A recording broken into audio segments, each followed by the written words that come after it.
Didera kepanikan. Pemuda berkacamata dengan penampilan yang sangat kusut itu semakin kalut. Matanya mengedar memandang ke sekeliling. Keadaan yang sangat sepi dan gelap membuat bulu kuduknya meremang. Kai menelan ludahnya susah payah lalu segera melompat turun dari mobil dan berputar membuka pintu mobil di sisi wanita itu duduk.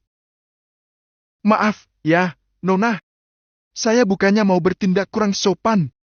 Saya hanya mau membantu," ucapnya dengan nada takut-takut sambil berhati-hati membuka sabuk pengaman yang menahan tubuh wanita cantik itu. Berusaha agar tangannya tidak menyentuh tubuh molek yang mampu membangkitkan birahi laki-laki manapun. Tangan kirinya lalu menyusup ke belakang punggung wanita tersebut, sementara tangan kanannya menyusup di bawah paha. "Ya Tuhan, Mak! Mimpi apa aku semalam? Anakmu yang jelek ini menggendong perempuan cantik. Kulitnya sangat mulus, Mak." Kedua tangannya yang gemetar mengangkat tubuh molek tersebut dengan berhati-hati dan jantung yang berdebar-debar. Membuka pintu belakang lalu dengan bersusah payah membopong wanita itu masuk ke dalam. "Astaga, Nona makan apa sih? Langsing-langsing begini ternyata berat juga," serunya bergumam sendiri sambil membaringkan wanita itu pada jok penumpang belakang dengan sangat berhati-hati. Setelah menutup pintu mobil, Kai segera berlari mengambil koper yang tergeletak jauh di tengah jalan dan memasukkannya pada kursi penumpang di samping pengemudi. Melepaskan tas ransel basah dari punggung dan ikut melemparkannya bersama koper. Menutup pintu lalu kembali memutari mobil dan naik duduk di kursi pengemudi. "Baiklah, sekarang bagaimana?" tanyanya pada diri sendiri. Jari-jarinya saling meremas. Matanya mengamati setir mobil dan segala apa yang ada di sekitarnya, serta pedal yang berada di bawah kaki. Mendadak jantungnya berdebar kencang. Keringat sebesar biji jagung menetes dari pelipis, padahal angin yang berembus sangat dingin dan mampu membuat orang-orang menggigil kedinginan. "Baiklah, tenangkan dirimu, Kai. Kamu harus tenang. Fokus. Tenang, tenang, dan tenang. Kamu pasti bisa." Gumamnya bermonolog mencoba menenangkan diri sendiri. Menarik napas panjang dan membuangnya perlahan. Melakukannya berulang kali. 1 menit. 2 menit. 5 menit. Bukannya tenang, tapi tubuhnya malah semakin gemetaran dan berkeringat dingin. "Astaga! Bagaimana bisa tenang kalau aku sama sekali tak bisa menyetir?" Pekiknya mengacak-acak rambut. Membuka pintu mobil, melompat turun dan menendang-nendang ban mobil dengan frustrasi. "Astaga, ya Tuhan! Kenapa hari ini aku sial begini? Baru sampai saja sudah kecopetan, kelaparan, kehujanan, ditabrak sama wanita mabuk yang cantiknya Masya Allah seperti minta dinikahinya Tuhan. Dan sekarang, astaga, aku harus bagaimana?" Tak tahu harus berbuat apa, lelaki itu malah meluruhkan tubuh. Duduk berjongkok dan bersandar pada badan mobil Porsche mewah keluaran terbaru yang sialnya lagi baru disadarinya jika harga mobil itu pasti sangat mahal, dan ia baru saja memecahkan salah satu kaca jendela. Membuatnya semakin mengacak-acak rambut dan meracau tidak jelas merutuki kebodohannya. Hampir 1 jam lamanya lelaki muda itu berjongkok gelisah dengan mata yang menerawang jauh ke ujung jalan, berharap pada satu orang bodoh lagi yang mau berkeliaran dalam keadaan dingin menusuk begini. Sampai akhirnya harapannya terwujud. Dari kejauhan muncul setitik cahaya terang berpendar kekuningan yang semakin mendekat ke arahnya. Segera Kai bangkit berdiri dan melangkah ke tengah jalan sambil melambai-lambaikan kedua tangan di udara meminta kendaraan roda 2 itu berhenti. Tampak laki-laki parubaya berjaket tebal dan menggunakan peci di kepala mengerutkan kening memindai keseluruhan penampilan Kai. Melihat ekspresi bapak itu yang terlihat waspada sekaligus takut padanya, Kai segera memberi salam. "Assalamualaikum." "Waalaikumsalam," jawab bapak itu sedikit ragu. "Demi Allah, saya bukan orang jahat, Pak," ucap Kai cepat. "Maaf, sudah menghadang jalan Bapak. Nama saya Kai, saya cuma mau minta tolong pada Bapak," ujarnya dengan nada mendesak. "Minta tolong? Minta tolong apa? Apa Bapak bisa menyetir mobil? Tanya Kay langsung ke inti tanpa berbasa-basi. Lelaki paruh baya itu mengangguk dan mengedarkan pandangan melihat keadaan mobil yang terparkir di tengah jalan. Memangnya ada apa? Ceritanya panjang, Pak. Intinya saya ingin menolong wanita yang berada di dalam mobil itu, tapi saya tak bisa menyetir. Apa Bapak bisa membantu saya membawanya? Membawa kemana? Ke rumah Bapak bisa. Hah? Bapak itu sontak terkejut dengan kepala yang bergerak mundur beberapa sentimeter ke belakang diiringi mata yang membulat sempurna. Kamu gila? Ya. Astaga. Saya waras, Pak. Aduh, bagaimana menjelaskannya? Ya. Tapi saya benar-benar tidak tahu mau membawanya kemana. Mungkin saja Bapak bisa menampungnya sebentar. Kasihan, Pak. Dia seorang wanita. Maaf, jika saja dia seorang laki-laki saya tidak akan keberatan. Tapi jika seorang perempuan, maaf saya tak bisa. Bisa jadi fitnah nantinya. Karena istri dan anak saya kebetulan sedang pulang kampung. Apa kata tetangga saya nanti? Bisa-bisa saya dikira main serong dengan perempuan lain. Kalau istri saya tahu, bisa-bisa dia marah dan mengamuk. Untung-untung kalau tidak minta cerai. Bagaimana nasib saya nanti? Siapa yang mengurus sah? Oke, stop, Pak. Saya mengerti. Tak usah curhat dulu. Kita kembali ke inti. Jadi bagaimana? Bapak mau membantu saya kan? Tanyanya menyela. Bapak itu menganggukkan kepala. Bapak akan bantu sebisanya. Tapi perempuan itu siapa? Saya tidak tahu, Pak. Tadi dia yang menabrak saya, tapi malah dia yang tidak sadarkan diri. Yang jelas dia sangat cantik. Pakaiannya seksi dan tubuhnya, Masya Allah. Bapak sebagai laki-laki pasti akan kejang-kejang bila melihatnya. Terangkai dengan sangat serius. Kamu jangan coba-coba mau menipu, ya? Apa ini modus baru kalian? Astagfirullah. Demi Allah, Pak. Saya serius. Coba lihat sendiri. Merasa penasaran, Bapak itu mematikan mesin, turun dari motor dan menghampiri mobil lalu mengintip masuk lewat jendela yang telah pecah. Astagfirullah. Kepala Bapak itu refleks menggeleng-geleng. Cantik dan seksi kan, Pak? Kejang-kejang nggak, Pak? Tidak juga, istri saya tak kalah cantiknya waktu muda dulu. Kilahnya, berdehem dan menelan ludah susah payah, lalu segera mengalihkan pandangan. Terus, kenapa dengan jendela ini? Itu saya yang memecahkannya, Pak. Innalillah, pasti biayanya mahal nih. Spontan Bapak itu berucap dengan mata yang mengamati bingkai jendela. Astaga, Pak. Jangan ingatkan itu dulu. Fokus sama wanita ini dulu. Memangnya dia kenapa? Sepertinya mabuk, Pak.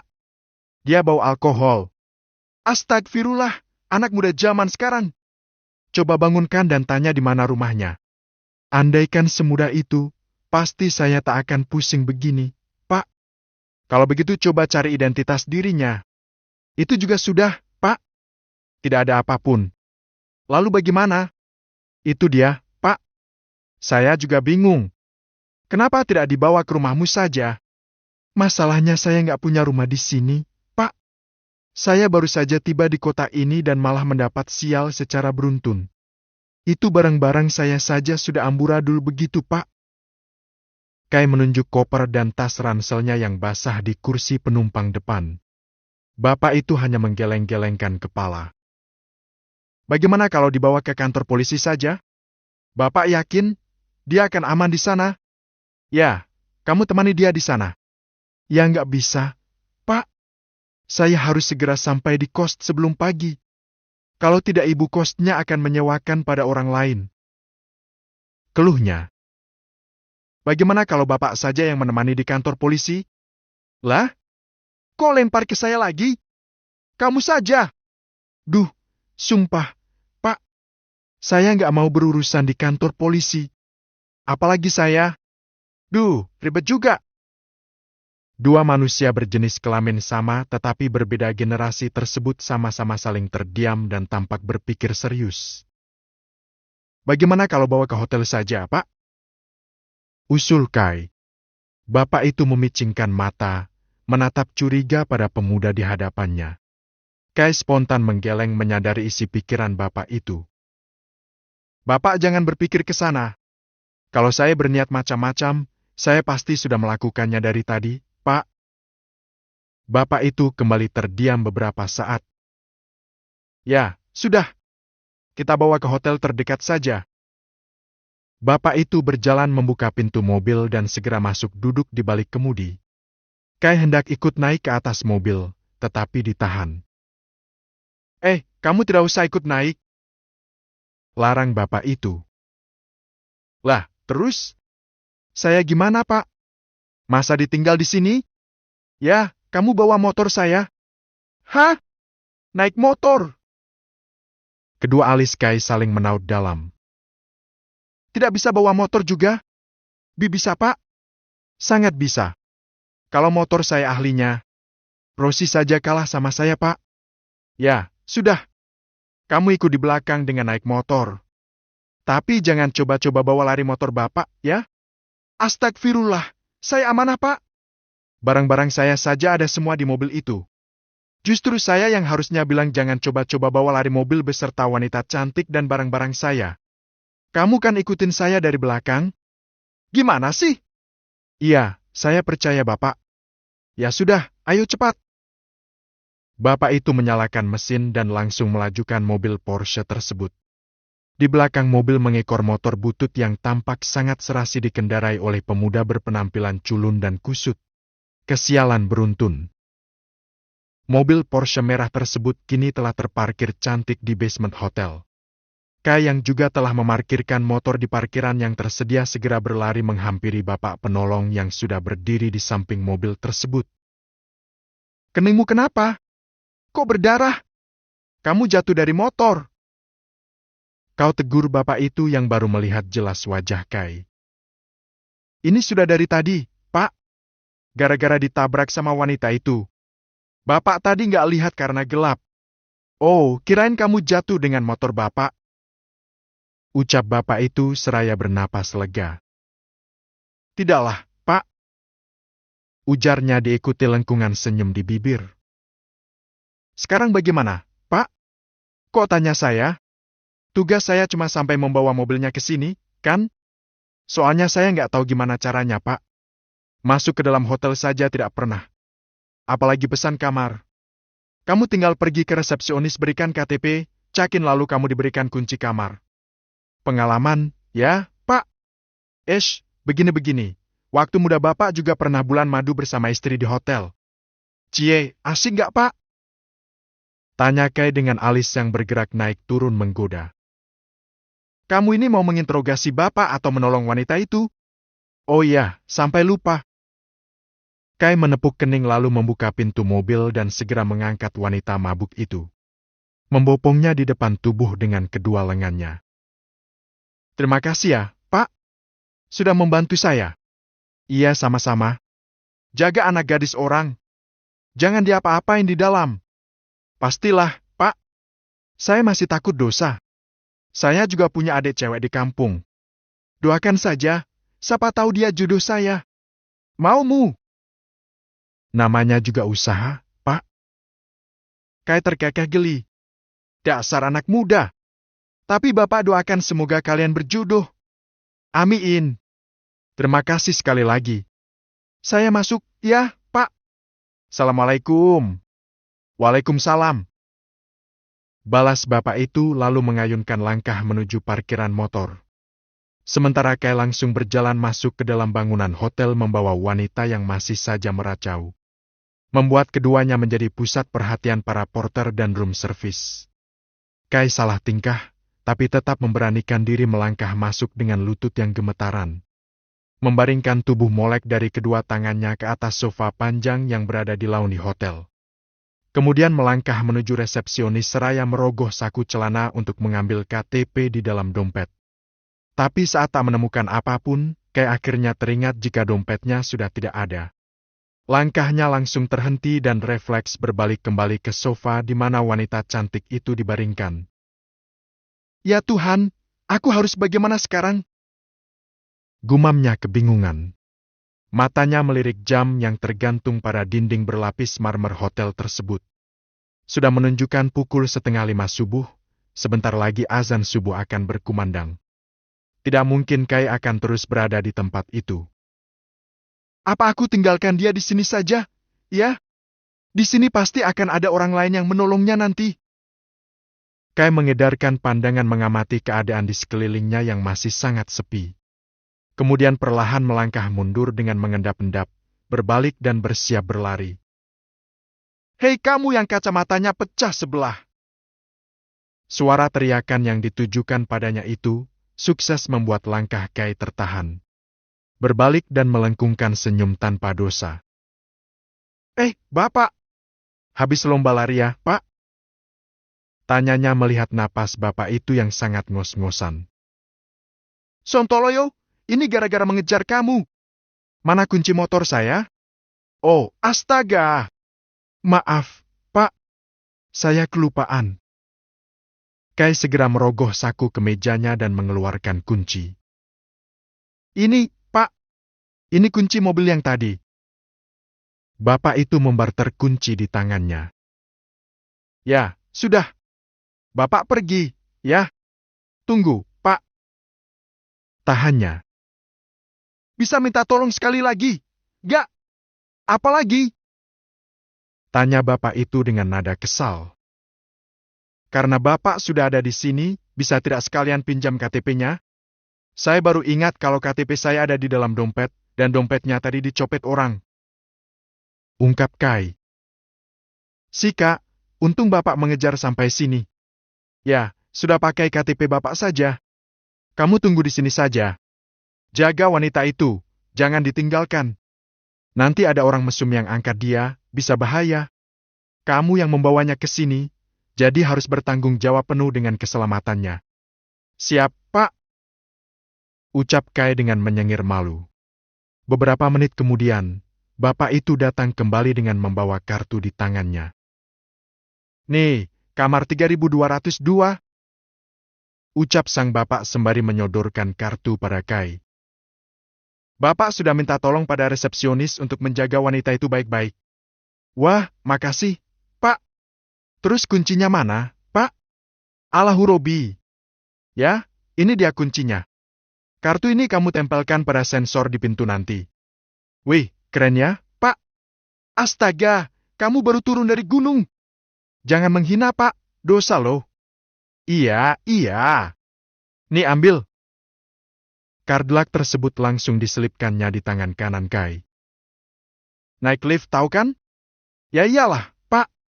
Saya nggak segaptek itu juga. Kantor saya yang sebelumnya juga gedung tinggi dan punya lift. Ya, sudah. Bawa dia cepat. Kasihan dia. Bapak nggak ikut naik menemani saya. Saya hanya akan meletakkan wanita ini di kamar dan langsung pergi. Maaf, Bapak terburu-buru. Oh iya. Namamu siapa lagi? Bapak lupa. Nama saya Kaindra, Pak. Kaindra Alvareza, tapi dipanggil Kai saja. Kalau Bapak? Nama Bapak, Harun Al-Hashim. Panggil saja Pak Harun jika nanti kita bertemu lagi. Baik, Pak Harun. Terima kasih banyak atas bantuannya. Semoga kita masih berjodoh dan bertemu lagi. Saya sangat berutang budi pada Bapak. Tak perlu sungkan begitu. Saya hanya membantu sebisanya. Baiklah, Bapak harus segera ke masjid. Pasti sudah banyak jamaah subuh yang menunggu. Assalamualaikum. Waalaikumsalam. Balas Kai, dan kedua lelaki itu akhirnya terpisah. Kaindra segera masuk ke dalam lift bersama wanita cantik itu dalam gendongannya. Ting! Pintu lift terbuka di lantai yang dituju. Segera Kai melangkah keluar dan dengan mata yang mengamati angka-angka yang menempel di pintu. 3200, 3201, nah ini ke 3202. Segera ditempelkan kardlak pada kotak sensor di bawah kenop pintu lalu membukanya. Suasana kamar yang temaram langsung menyambutnya di dalam sana. Hanya sepercik cahaya dari lampu di luar gedung yang menerobos masuk menembus tirai-tirai dan sedikit memberi penerangan. Assalamualaikum.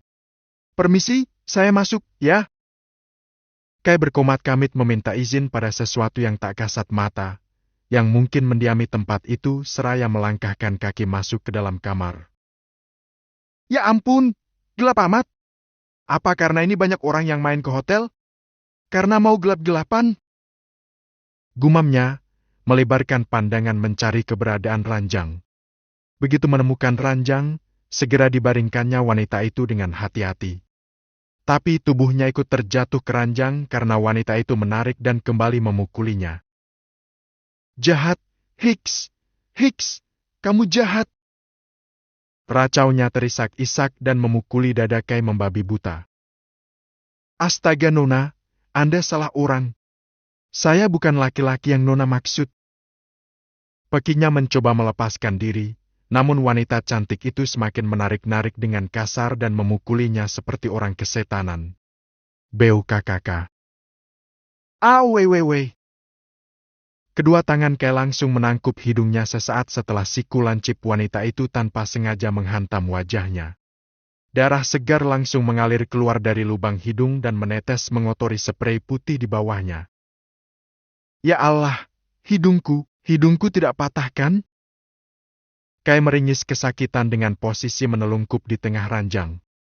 Sementara sang wanita masih terus memukuli punggung serta menjambak rambutnya. Tak bisa begini. Anda sudah sangat keterlaluan Nona. Apa salah dan dosaku? Segera Kai mengerahkan tenaga mendorong wanita itu dan beringsut dari ranjang. Tetapi wanita itu malah melompat naik dan bergelantungan di punggungnya.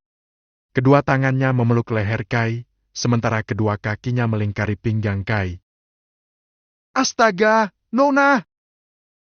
Kai bergegas melepas tubuh wanita itu dari tubuhnya, tapi wanita itu malah semakin menempel rapat, dan... Awewewewe, kenapa MENGGGTKU? Kai menjerit histeris saat merasakan gigitan keras di punggungnya.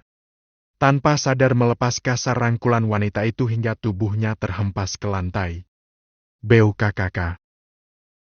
Oh, sakit. Wanita itu menggeliat kesakitan seperti cacing kepanasan di lantai.